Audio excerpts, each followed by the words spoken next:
Hola de nuevo, amigos del canal. Estamos aquí otra vez. Hoy realmente muy bien acompañados. Ya sabéis, somos Isán Vallés y Dani Ruiz. Esto es La Guarida del Titán. Hoy venimos a hablar de cine, de videojuegos y de doblaje con nada más y nada menos que Rafael de Azcárraga. Rafael, buenos días. Gracias por estar un ratito con nosotros.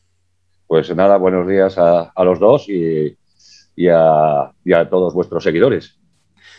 La verdad es que teníamos muchísimas ganas de hablar con Rafael. Ya estábamos en contacto, ya lo seguíamos en redes sociales, Isán, así que hoy estamos contentísimos. Ya lo seguíamos incluso sin saberlo, porque mirando un poquito todo lo que ha hecho Rafael, pues ha estado en mi casa desde hace muchísimo tiempo, porque yo como seguidor de World of Warcraft, pues evidentemente no sabía, pero que tenía por aquí a Magcerido y a un montón de personajes más. ¿Cuándo empezó esto de doblar en videojuegos, Rafael? Bueno, pues lo primero, contar la anécdota, digamos, continuando lo que acabas de decir tú, y es que yo me acuerdo cuando al principio me hice la cuenta de Twitter, uno de los primeros tweets, lo primero que colgué, pues son mis trabajos en videojuegos, y para separarlo un poco de mis trabajos, digamos, en cine o en películas o en series. Y creo que el segundo tuit o algo así que recibí fue de alguien que me dice, he pasado más tiempo con usted que con mi padre. Y bueno, claro, al ver el número de personajes, sobre todo pues del WoW, que quizás sea de los primeros que hice y que se ha mantenido a lo largo de los años, de muchos años. Realmente yo en el doblaje empecé en Galicia, empecé en Coruña, en A Coruña, entonces empecé doblando para la TVG, o sea, doblando de gallego, y pues en el año 98, 99 o algo así, pues decidí trasladarme aquí a Madrid, donde pues el tema del doblaje evidentemente es puntero en España, junto con Barcelona. Digamos que serían las capitales del doblaje, aunque se haga doblaje en el resto de comunidades, ¿no? Pero evidentemente las opciones para poder optar a participar en películas pues de cine, que esto sí que se hace solamente en las plazas de Madrid y Barcelona, pues es lo que me movió un poco a trasladarme aquí. O sea, que esto sería más o menos, que creo que el primer videojuego ya fue sobre el 2000, 2001. O sea, cuando llevaba poco aquí en Madrid, más o menos ahí empecé a doblar los videojuegos, que también es prácticamente exclusivo de Madrid y de Barcelona, el tema de los videojuegos. Y bueno, pues hasta hoy bueno, el tema de los videojuegos, aunque tiene una cierta diferencia con el doblaje de imagen, pero bueno, es muy satisfactorio siempre. En eso nos gustaría entrar un poquito después, en la diferencia entre el cine, las series y los videojuegos, pero me gustaría rescatar una historia de sus inicios que me ha parecido muy tierna, que hemos leído, y es que empezó a interesarse por la actuación, por las obras, por el teatro, etcétera, a raíz de unas marionetas o de unos guiñoles que tenía de pequeño. Sí, sí, es que lo cierto es que sí, además, bueno, llenaron bastante mi infancia, esos guiñoles. De hecho, hacía yo las marionetas con pasta de papel y la ropa, y esto fue pues a raíz de que me habían regalado un teatrillo pues que tendría, pues no sé, a lo mejor tiene unos 70 de alto, unos 60, que se abrían pues los laterales, un poco como un tríptico, ¿no? Y así se sujetaba. Y este era el teatrillo, ¿no? Para hacer guiñol, y el cual pues le hacía tanto los guiones como las voces, como los decorados, la ropa, los guiñoles. Y bueno, eso me acompañó, pues digamos que hasta los 11, 12 años, en los que al fallecer mi padre, pues nos trasladamos de ciudad. Yo ya vine interno aquí a un colegio de huérfanos en Madrid, y bueno, ahí ya se rompió un poquito la continuidad de esa afición, ¿no? Pero sí es cierto que me marcó mucho, y aparte, pues, bueno, pues yo ponía las voces absolutamente de todos los personajes, y yo creo que eso debe de ser un poco el inicio, ¿no? De mi carrera como actor de doblaje. ¿Y en qué momento se dio cuenta Rafael? Porque yo creo que en algún momento debe haber esa pequeña revelación de que tenía ese portento de voz, esa voz tan profunda y esa voz que llena absolutamente Sí, la sala. yo recuerdo también de joven en que nos hacían una prueba, pues una profesora de música, y un poco, pues bueno, para cantar y tal. Esto yo la verdad que es que no, nunca he cantado bien, reconozco mis límites. Y, y recuerdo, a eso sí se me quedó grabado, me dijeron, tú vas a tener una buena voz de grave. Esto estoy hablando con 9, 10 años, que no, Wow. debió de ser la única que por aquel entonces y tal ya confiaba en que yo tuviera estos graves, ¿no? Y tanto es así también que yo me recuerdo de decírmelo mi madre, no sé si es una expresión muy utilizada en otras partes de España, pero decía, pero si tú le hablas al cuello de la camisa. Es como decir que, ¿sabes? Que no se te oye, a ver, pero habla más alto, ¿sabes? Algo así. Viene a significar eso, ¿no? Y sin embargo ahora es todo lo contrario, ¿no? Quiero decir que hablo y tengo un tono que yo a veces no soy capaz de controlar y bueno, pues que llena un poquito la habitación y parece a veces incluso que estoy enfadado, pero eso es alejado de la realidad, no para nada, es un poco, yo creo que el tono. Y bueno, yo creo que también esto, la voz un poco se trabaja, ¿vale? También esto se educa y hay que saber a veces pues cómo manejarla para que uno saque un poco los agudos, ¿no? Y después se vaya pues, a la zona de graves y lo baje pues al pecho, para que retumbe, ¿no? Al fin y al cabo somos una especie como de guitarra, ¿no? Entonces, tenemos las cuerdas y tenemos la caja de resonancia que somos nosotros mismos, ¿no? Y saber eso, hacerlo nos facilita mucho, yo creo que pues a cantantes, actores, a todo, digamos, las personas que tengan que hablar en público, ¿no? Que a lo mejor pues tiene que llegar uno hasta que se le escuche hasta el final de la sala o si está en el teatro, pues que se le escuche desde el anfiteatro, ¿no? Y eso pues nos lo da un poquito la educación de la voz, ¿no? O sea, que creo que es importante, ¿no? Yo creo que a partir de ahí un poco, pues digamos que se me fueron aflorando un poquito más los graves y ya pues es un tono que en el cuanto me encuentro muy cómodo.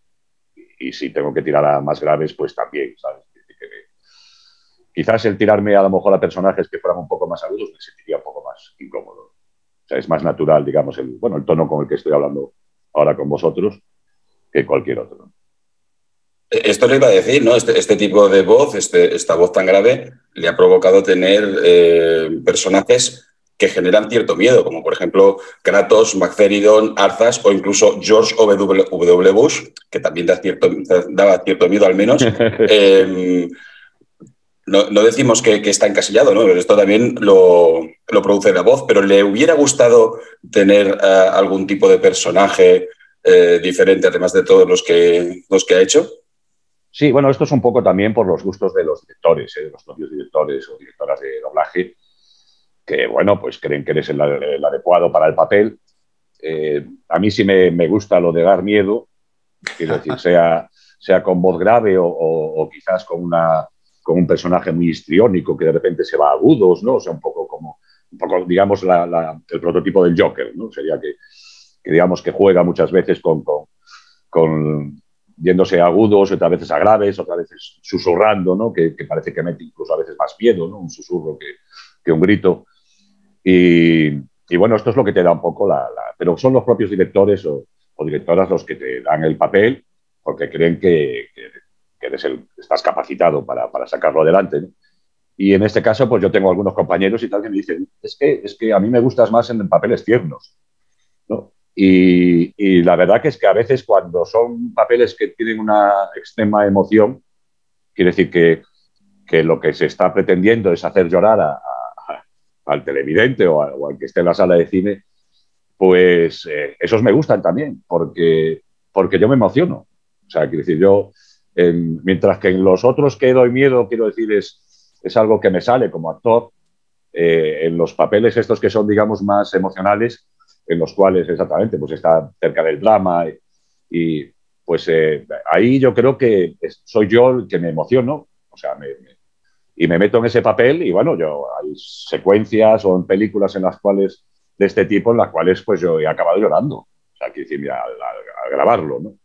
Pero yo creo que también esa es la forma de que sabes de que va a ir impregnado ese papel de la emoción suficiente, ¿no? Porque si tú mismo acabas llorando, pues es que se supone que el resto que lo escuche, pues también. Sin duda. Hablábamos de papeles tiernos y hay uno que a nosotros en concreto nos gusta mucho como fans de Star Wars, que es por supuesto el de Seb en la serie Rebels, que sí que se salía un poquito, era un tipo grande y era un tipo brutote, pero era un tipo muy tierno y muy buena persona. No sé qué tal la experiencia grabando dentro del universo Star Wars. Bueno, pues muy bien, la verdad que es un personaje que me ha divertido mucho siempre, bueno, las temporadas, que han seguido unas cuantas, Y bueno, porque aparte tenía esa especie de toque de socarrón, ¿no? Pues, con la broma, ¿no? O haciendo las bromas con los personajes y tal, pero después el contacto con los personajes más jóvenes pues era como muy de protector, ¿no? Y siempre como muy honesto, ¿no? O sea que sí, es un personaje, por una manera diríamos que un personaje limpio, pero por otro lado pues es fuerte, es peleón, se cabrea, se enfada. Entonces, pues bueno, sí, la verdad que ha sido un personaje muy divertido. Y dentro de Star Wars, pues bueno, sin embargo tengo la otra parte, ¿no? Palpatine, ¿no? Pues en la película pues es todo lo contrario. Que tu muerte sea lo último que se sepa de la historia de la rebelión. ¿No? Y exactamente, pues tenía que dar miedo, digamos, casi en cada palabra, ¿no? Porque de eso se trata el personaje. Desde luego. Aunque estuviera hablando tranquilamente, en cada palabra, digamos, que tenía que causar algo en el espectador, ¿no? Y si era miedo, pues mejor. Y ahora que hablamos... No sé si... Perdón. Sí, perdón.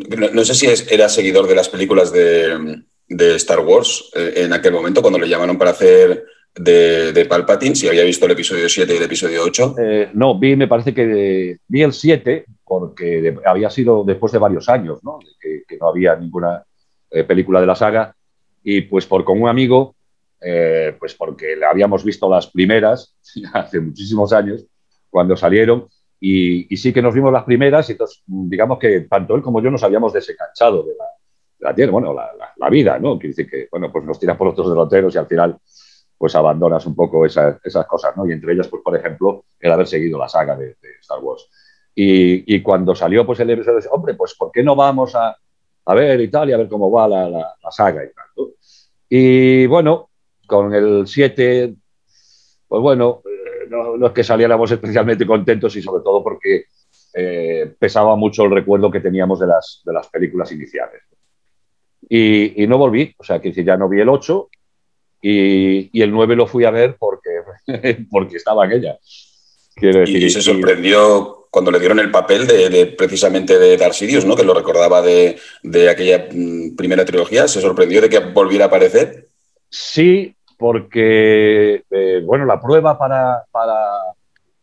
para hacer el personaje, o sea, se hizo un casting, ¿vale? Entonces a mí el director, que es Lorenzo Beteta, pues pensó en que yo podía hacerlo, hice el casting era sobre unos cortes de YouTube de las primeras películas del personaje, en el cual yo tenía que pegarme a la voz de español, ¿vale? Del actor de doblaje que lo hacía en aquel tiempo, pues tenía que pegarme a él, digamos, para que fuera lo más parecido al tono. Parece ser que más o menos lo conseguí, pero a mí eso me despistó mucho, ¿no? Porque decía, bueno, ¿a qué viene aquí ahora este personaje? Y que encima lo que tenga que hacerlo es para que sea como hace 20 años o 30 años, cuando se hacía, ¿no? Cuando se dobló.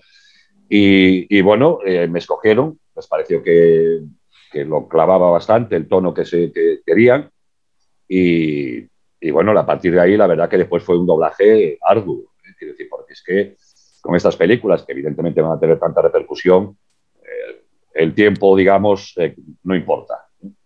De hecho, yo creo que para mi papel fueron unas cuantas sesiones, incluso a veces para cambiar un término, una palabra, simplemente pues había que volver, porque bueno, le dan muchísimas vueltas al guión, a las frases, a la traducción, y se intenta cuidar mucho, ¿no? Y bueno, pues una sorpresa enorme, enorme. Y después había una anécdota muy curiosa, que yo lo comenté en Twitter, pero sin decir evidentemente el qué, ¿no? Pero creo que al principio de la película él dice algo así, decía como, oye muchacho, algo así, me parece que es a Kylo, ¿no? Me parece que es. Le dice, oye muchacho y tal. Entonces me llamaron para corregirlo y decir que les gustaba más chico que muchacho. Y claro, yo venía, digamos, un poco del chico, del God of War, de tal, que es como ya la coletilla, ¿no? El chico ya está ahí como una señal de identidad. Vaya. Pues yo decía, bueno, no puede ser, o sea, quieren que diga chico. Y empecé a reírme y el director no lo entendía, porque tampoco es que sea muy de videojuegos. Y se lo expliqué un poco, le dije, es que esto lo digo en el personaje, del videojuego y no sé, va a haber gente que lo escuche y le va a hacer un poco de gracia el tema, ¿no? Y quedó, y efectivamente, pues yo lo puse en Twitter, acabo de estar en una película importante en la que me han dicho que cambie muchacho por chico, sin decir la película. Y nada, cuando se estrenó, pues ya los primeros días, pues todo el mundo me decía, bueno, es que dice, estaba el cine en silencio y de repente cuando dice chico, se escuchó una carcajada, pues claro, de los que conocían del videojuego. God of War, claro. Y tal, que una carcajada en una escena en la cual no tiene nada de risa. Entonces era como que el único que se reía del cine. Y así me lo comunicaron varios seguidores. Hacemos lo que queremos, chico. Entonces, bueno, pues yo también al final fui a ver la película y además me fui a verla como 3 semanas después del estreno o algo así. A las 5 de la tarde, creo que estábamos como unas 10 personas o 12 en el cine. Y bueno, pues nada, en el mejor sitio, el más centrado y tal para escucharlo. Y la verdad que bien, como película me pareció un poco un refrito, ¿vale? Me pareció un poco que se querían solucionar un montón de cosas en muy poco tiempo, ¿no? Entonces era todo como muy, claro, todo como muy deprisa y sin terminar de explicarlo correctamente cada cosa, ¿no? Pero bueno, es Star Wars y al fin y al cabo que cualquiera de ellas uno disfruta de todas. Fíjate, Isarn, que nosotros hemos hecho 3 vídeos y un directo de 2 horas y Rafael lo ha resumido en 10 segundos. El tema. Fantástico. Ahora que hablábamos de estos, Rafael, yo le quería preguntar porque ha trabajado para entidades realmente grandes. Star Wars, que ahora es Disney, en videojuegos en League of Legends, en World of Warcraft, en Mortal Kombat, en Juego de Tronos. ¿Se nota un poquito la presión o la forma de trabajar cuando quien está detrás del proyecto es un grupo tan gigante con un proyecto que va a llegar a tantísima gente respecto a cuando a lo mejor trabaja para cosas un poco más pequeñas? Quizás, digamos, excluyendo un poquito a quitar la de Star Wars, que como os comentaba antes, pues un poco se tomaba con mucho más tiempo. Quiero decir que una frase fallaba un poquito, pues la volvíamos a repetir hasta que nos quedábamos todos contentos, el técnico, el director y el actor, ¿no? Porque hay a veces que el director te dice que le vale la toma y tú dices, déjame repetirla, ¿no? Porque creo que la puedo mejorar o creo que ahí me queda un poquito corto. Y bueno, muchas veces tienes razón, ¿no? Que lo haces y el director dice, oye, pues tenías razón, ¿no? Te ha quedado mejor esta toma y tal. Pero quizás, salvo en esta película que ya digo que bueno, aparte del secretismo total que había en el estudio, no podía entrar nadie en la sala sin llamar antes, previamente, para que se quitara cualquier imagen de la pantalla y cualquiera que entrara no pudiera ver ni lo que se estaba haciendo, ni siquiera un fotograma de la película, ¿no? Y después eso, pues al día siguiente, pues volver otra vez, oye, que quieren cambiar, no sé qué, o sea, fue un trabajo muy laborioso y quizás eso al final te das cuenta de la importancia que tiene el proyecto, ¿no? Porque hay muchísimas medidas de control, porque hay muchísimas tiempo para hacerlo y se controlaba absolutamente, ya digo, que hasta el hecho de cambiar un muchacho por un chico, ¿no? Porque les parecía mejor.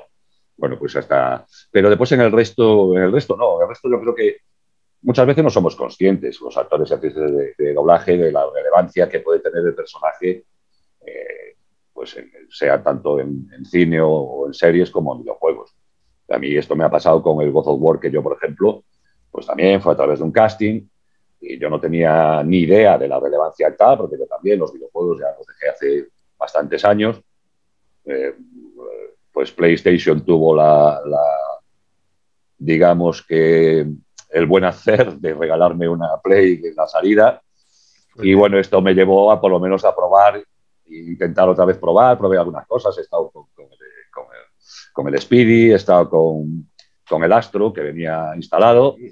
Ahora estoy, que me he parado, llevo un tiempo sin cogerlo, pero con el Days Gone, porque aparte soy motero y me atraía mucho. Y bueno, pero ya la verdad es que llevaba muchos años sin estar. Entonces, por ejemplo, con el God of War, pues hasta que compañeros míos, que evidentemente tenemos compañeros desde 5 años a compañeros de más de 70, pues había muchos compañeros jóvenes que me decían, oh, pues te ha quedado muy bien, estás muy bien en este papel, no ni idea. Y cuando nos invitaron a la FNAC para darle la bienvenida al Days Gone, precisamente, que salía el año siguiente de God of War, y entonces hicimos un pequeño acto en el que se estaba invitado Mario García, que es la voz de Tom Holland, Claudio Serrano, estaba Claudio Serrano, que es el protagonista de Days Gone, y a mí como tanto, era como un poco que los juegos de Play pues saludaban al nuevo juego que venía en esas fechas, que era Days Gone, ¿no? Y a partir de ahí, pues un montón de chavales de los que estaban allí, bueno, chavales y no tan chavales, que estaban allí de espectadores y tal, pues al final al acabar la charla, pues se acercaron para pedirme audios, para pedirme autógrafos y tal. Entonces yo un poco ahí me quedé descolocado y desconcertado, porque digo, pero esto, vamos a ver, digo, que yo no soy el muñeco, yo soy solo la voz. Entonces no entendía, por ejemplo, cuando me pedían una foto, yo decía, pero bueno, al final en la foto vas a estar con un señor que no tiene nada que ver con Kratos, ¿no? Y que es la voz, pero la voz en la foto no la puedes representar, ¿no? Entonces era como diciendo, no sé qué significado tiene la foto de hacerte con el que le pone la voz, porque si fuera un actor de imagen, pues lo entiendo, ¿no? Pero fue a partir de ahí, digamos, un poco que me di cuenta de la relevancia que tienen ciertos papeles. Pues en Death Stranding también, pues todo el secretismo que hubo, ¿no? La vuelta de Kojima, era todo como... Y todo también con mucho secretismo por parte del director, por parte yo no conocía al resto de integrantes del reparto, no lo supe hasta que salió, wow, porque no coincidimos y sobre todo en videojuegos, menos todavía. No coincidimos con los compañeros en la sala y entonces cada uno va a hacer su parte y se va y no sabe quién viene después ni nada, ¿no? Entonces todo esto se lleva, ya te digo, con mucho secreto y sobre todo porque después, según íbamos doblando las partes de este juego, pues cada vez estábamos más desconcertados.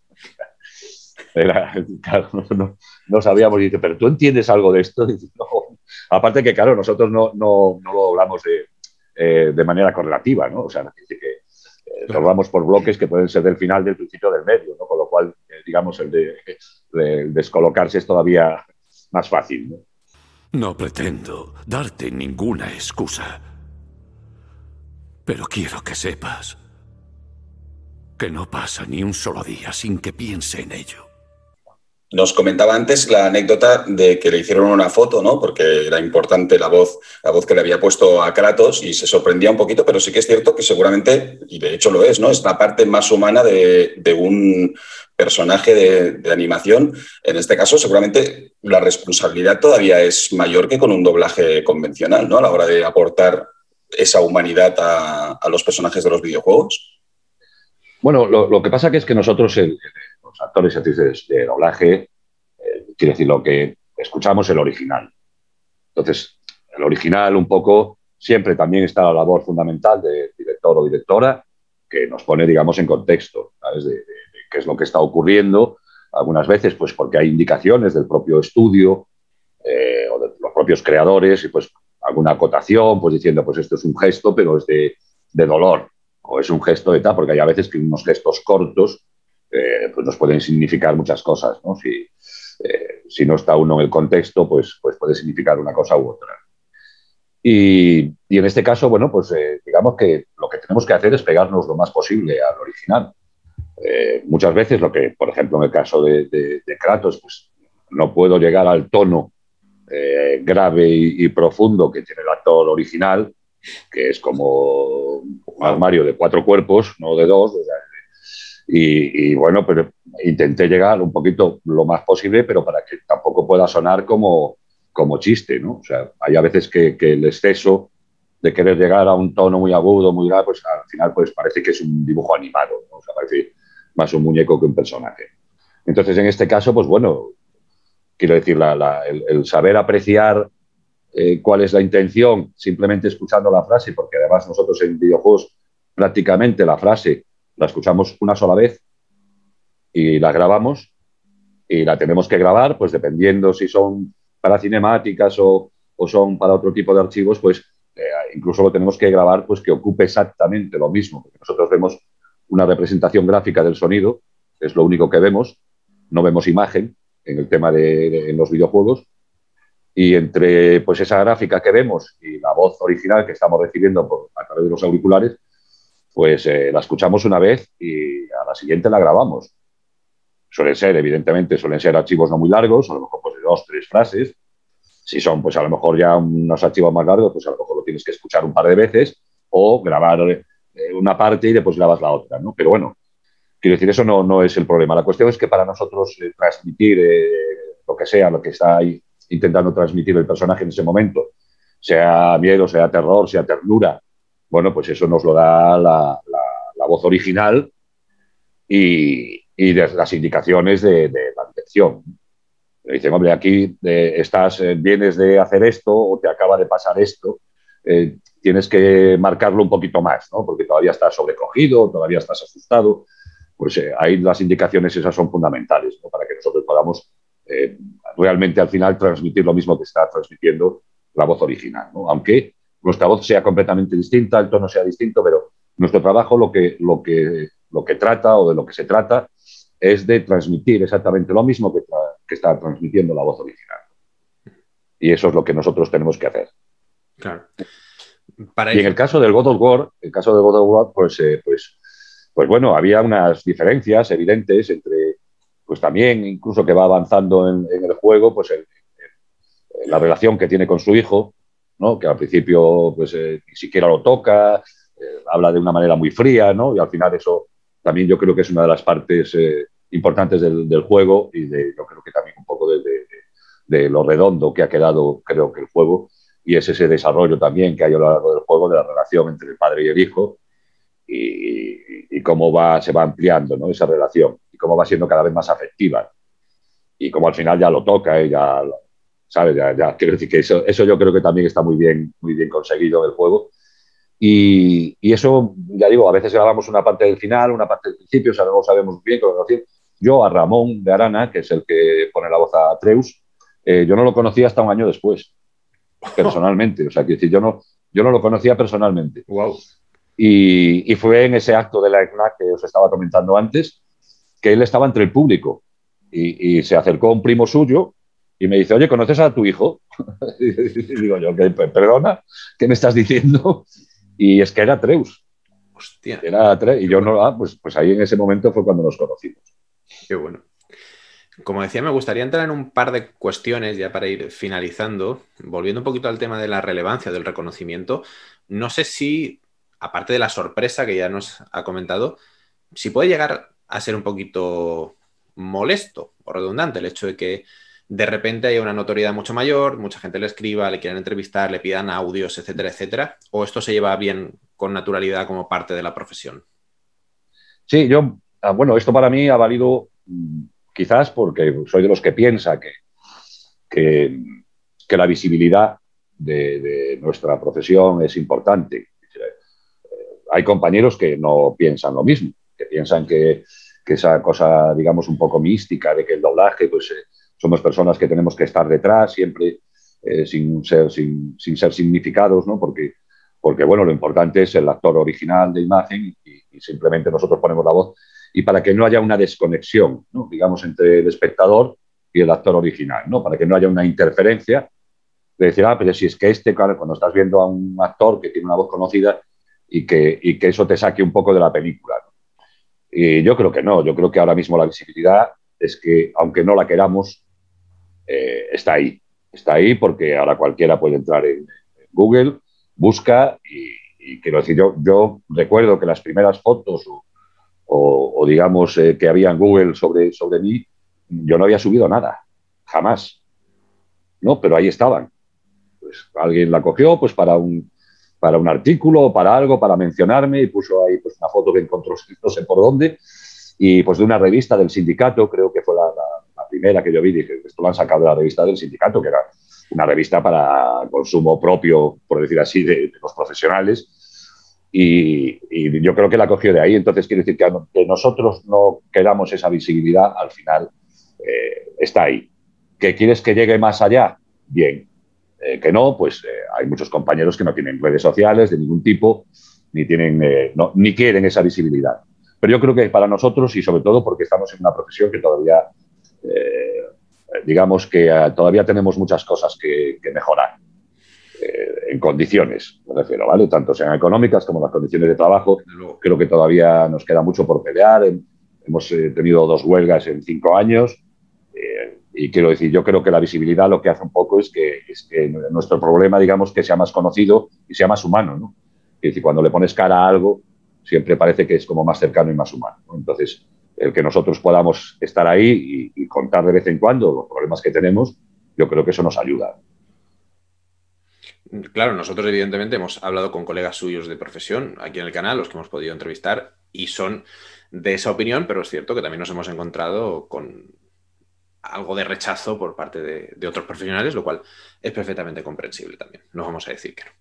Sí, yo a mí la visibilidad, en cierta manera, pues quiero decir, también ha sido maravilloso. Quiero decir, que de repente ver y descubrir pues que hay, no solo que hay un montón de gente apasionada de los videojuegos, sino que les gusta el doblaje.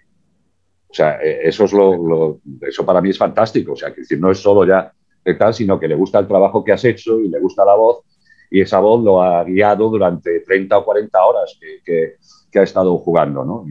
Y eso a mí pues me sorprendió el saber que había no solo tanta gente, sino que gente que conocía tu carrera, que conocía personajes, bueno, entonces eso yo creo que eso para cualquier profesional y sobre todo dentro de lo que somos los actores y las actrices y tal, pues quiere decir siempre ahí tiene que haber un toque de vanidad, ¿no? Quiere decir, toque bueno, de que si te reconocen el trabajo y la gente te dice que les ha gustado, pues eso yo creo que también es una satisfacción. Esto suponemos que le pasaría también con el gran Tormund Mata Gigantes en Juego de Tronos, que fue otro fenómeno gigantesco. Sí, bueno, pero por ejemplo ahí yo no tenía redes sociales, con lo cual o sea, no tenía Twitter, que es la única red que al final he hecho cuenta, pues no lo tenía, con lo cual yo no percibía tanto eso. Por eso digo yo que ese cambio fue importante porque claro, no es que antes no estuviera esa gente que le gusta el doblaje y tal, sino que yo no la conocía. O sea, no conocía que había esa pasión y que había tanta gente que conocía pues, el doblaje y que le gustaba y que nos seguía pues en todo lo que podía, ¿no? Entonces eso para mí sí que fue una sorpresa. Pero ya estaba ahí, o sea, que estaba ahí, lo que pasa que yo no era consciente, ¿no? Claro. Y a partir después de la cuenta esta y de que se me empezó a invitar a eventos, pues esto en Málaga, he estado en Sevilla, en Murcia, he estado bueno, en varios sitios y tal, en La Coruña también y tal, pues con eventos. Y entonces, bueno, pues al final ves un montón de gente, ya te digo, que no solo te conoces, sino que sigue, conoce tus personajes, tanto los míos como los de otros compañeros. Y entonces para mí eso sí que es fantástico. Eso es la visibilidad un poco que yo decía antes, que comentaba antes. Desde luego. Y ya por ir cerrando, y hemos hablado de videojuegos, hemos hablado de God of War, que fue una pequeña revolución, todo aquel juego desarrollado en un plano secuencia, Death Stranding, los videojuegos se están equiparando mucho al cine a nivel de producción. ¿Esto se nota también a la hora de trabajar y de poner las voces? ¿O sigue habiendo una diferencia notable? No, yo creo que sí, porque ahora, antes quizás los videojuegos los doblábamos a lo mejor en un mes el trabajo estaba hecho, ¿no? Es decir, grabados todos los personajes, bueno, incluyendo la traducción primero y todo esto, el reparto, después intentar quedar y encontrar las horas en las que el actor puede ir al estudio, todo eso encajarlo, que es la dinámica propia nuestra de cada día, pero es complicada, ¿no? El hecho de que sea diaria y que sea lo común, pero es complicado. Y antes yo creo que se hacían porque los juegos venían prácticamente terminados cuando llegaban a nuestras manos. Y ahora no, ahora se empieza el doblaje casi pues cuando a mitad de desarrollo del juego. Esto quiere decir que a veces pues de repente llegan otras sesiones porque añaden cosas o sesiones en las cuales has grabado unos cuantos archivos que después no están en el juego, ¿vale? Después no acaban incluidos porque cuando llegó todavía el juego no estaba. Y esto nos puede llevar al final pues a lo mejor meses. No quiere decir de meses de trabajo diario, pero sí, como el juego todavía se está desarrollando, pues los paquetes van llegando pues con a lo mejor diferencia de una semana, de 2 semanas, de un mes, y va llegando el trabajo, con lo cual al final el trabajo se desarrolla a lo largo de unos cuantos meses. Y eso yo creo que también es porque también el desarrollo de los juegos ahora está llevando mucho más tiempo. Y yo creo que esto lo demuestra, pues eso, principalmente, pues por ejemplo, el juego del God of War, pues quiero decir que cuando uno, no sé si habéis visto el documental Racing Kratos, que se ve todo el desarrollo desde el principio de tal, es absolutamente alucinante, ¿eh? Yo me emocioné también al final cuando se emociona Cory Barlog con las críticas y tal, pero claro, cuando te imaginas todo el trabajo ese que hay detrás de casi 300 personas o 300 y pico personas, la banda sonora cuidada de tal manera que es fabulosa, es fantástica. Todo lo del plano secuencia, ¿no? Que sea un falso plano secuencia, pero es un plano secuencia. Y todas estas cosas, quiere decir que todo el modelado, la captura de movimiento de los personajes, o sea, quiero decir, es la resolución que tiene, o sea, verle la piel, ¿no? Ver los poros. Yo creo que esto todavía le queda desarrollo al mundo de los videojuegos, pero es cierto que cada vez están haciendo cosas más maravillosas y más cercanas al cine, ¿no? Es decir, Death Stranding es, digamos, coges las cinemáticas solo y eso es un par de películas. O sea, que quitando el juego, ¿vale? Quitas el juego, te quedas solo con las cinemáticas y prácticamente tienes ahí 2 películas de cine. Y encima, pues, por ejemplo, Kojima, que ha dicho siempre que es una de sus... que siempre ha querido ser un director de cine. Eso, decía que desde pequeño lo que más le llamaba eso y se nota en lo que él hace y tanto. Yo creo que sí, cada vez estamos mucho más cerca, las inversiones son brutales, es decir, ahora ya hacer un triple A ahora es muchísimo dinero, ¿no? Y de hecho se están planteando un poco el tema, por ejemplo, en el Death Stranding, que contaba con actores muy reconocidos. Claro, si sumamos el caché de cada uno, se nos dispara la cuenta, ¿sabes? Quiero decir que... Y entonces estaba ahí un poquito la polémica de que si al final los AAA hay que subirlos de precio para poder seguir haciendo lo mismo, ese tipo de cosas, o reducir, digamos, esa invitación de tantas estrellas y tal para que no suba de precio o incluso bajarlo, ¿no? O incluso bajar las horas, ¿no? Que no sean un juego de 100 horas, sino que sean juegos a lo mejor pues de 40 horas, que a lo mejor yo creo que sería de 30 a 40 horas, a lo mejor sería un tiempo, digamos, bastante asumible, ¿no? Y sobre todo económicamente. Desde luego que sí. Bueno, nosotros podríamos estar hablando con Rafael todo el tiempo que él nos dejara. Eso es así. Isar, no sé si hay alguna cosita en el tintero todavía que quieras preguntar. Yo tengo una ultimísima pregunta que será muy rápida de contestar, vale. Que es si ahora mismo Rafael está trabajando en algún proyecto súper secreto del cual no nos puede contar absolutamente nada. La respuesta a esa pregunta sería no. Sí. Es evidente, ¿no? Pero ahora los proyectos, ya digo, que por ejemplo los proyectos de videojuegos, como su lanzamiento suele ser bastante más tarde, antes era como muy inmediato, ya digo que ahora es mucho más confidencial todo, ¿no? Porque está claro que ahora los spoilers y tal te revientan estás preparando un lanzamiento en el cual también se invierte muchísimo tiempo y muchísimo dinero y no puede romperse pues por una imprudencia. O sea, que eso se venga abajo, todo ese trabajo. Entonces, ya digo, pues por ejemplo, en los videojuegos normalmente, incluso en las órdenes de trabajo y todo eso, se trabaja con un código. O sea, ni siquiera aparece el título del videojuego, ¿no? Entonces, pues bueno, hay algunos en los que entro yo que yo no sé ni siquiera cuál es el título, ¿no? Otros sí, porque son segundas o terceras partes de un mismo juego, ¿no? O un DLC que se va a lanzar y entonces, pues bueno, ahí sí sabes porque ya es el personaje que ya has hecho. Pero claro, evidentemente no se puede decir porque sería destripar, ya digo que a lo mejor pues la preparación de lanzamientos de algunos videojuegos o películas que se han estado preparando durante meses y en las que se invierte muchísimo tiempo, muchísimo dinero y que después por una imprudencia de alguien que dice algo o que sale una foto de algo y tal y que ese trabajo se eche abajo, ¿no? Entonces tenemos que ser absolutamente, bueno, no solo tenemos que serlo, sino que es que además lo firmamos. Claro. En contratos de confidencialidad muy estrictos, ¿eh? O sea, entonces yo por mi parte, pues por ejemplo, intento que hasta que no haya algo público sobre ese trabajo, yo no publico nada de ese trabajo. O sea, yo primero que alguien lo haga, sea la propia empresa, sea la distribuidora, pues quien sea, que algo publique, entonces yo ya voy acá. Pero ser el primero es un riesgo porque a lo mejor estás diciendo algo que no debías. O sea, quiero decir que en estas cosas, a todos los profesionales que nos hagáis esta pregunta, la respuesta va a ser la misma. Seguramente, pues, mucha gente me preguntará sobre el próximo God of War, ¿no? El Ragnarok, ¿no? Y pues lo mismo, no puedo decir absolutamente ni si lo he empezado, ni si no lo he empezado y tal, porque eso daría pistas, daría tal, ¿sabes? Entonces, quiero decir que hay que ser ahí boca cerrada y nunca mejor dicho, no entran moscas. Bueno, ya sabéis, estad atentos al Twitter de Rafael por si...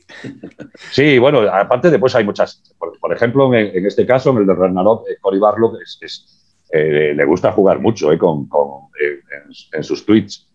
O sea, siempre deja alguna cosa ahí y no responde, ¿no? Todo el mundo ya, y bueno, ¿esto qué quiere decir? Y empieza la gente a hacerse películas, nunca mejor dicho, y él no responde, se queda ahí y tal, no dice nada, pero me acuerdo el pues eso, no sé, pues también un usuario que vi yo ahí que lo descubrió, que pues Cory Barlog había sacado un hilo de Twitter hace cosa de un año, en el que cogías la primera inicial de cada tweet y era Ragnarok.